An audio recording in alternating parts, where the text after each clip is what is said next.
Public accounts committee ने power sector के मुलाजिमीन को मुफ्त बिजली न देने की हिदायत कर दी है।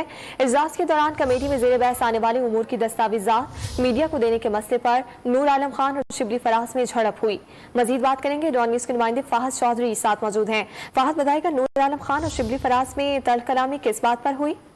जी देखिए, गुज़िश्ता रोज आपको याद होगा कि चेयरमैन पीएसी नूर आलम खान ने एक खत जो है वो मीडिया को दिया था, जो कि मुबैना वीडियो एक आई थी साबिक चेयरमैन नैब की। उसमें जो खातून मुलविस थी उन्होंने खत लिखा था चेयरमैन पीएसी को, वो मीडिया को जारी करने पर आज शिबली फराज और नूर आलम खान में झड़प हुई। शिबली फराज ने कहा कि आप जो दस्तावेजात आपको भिजवाई जाती हैं उनको आप मीडिया में जारी ना किया करें, और सख्ती से उन्होंने इस चीज की मुखालफत की।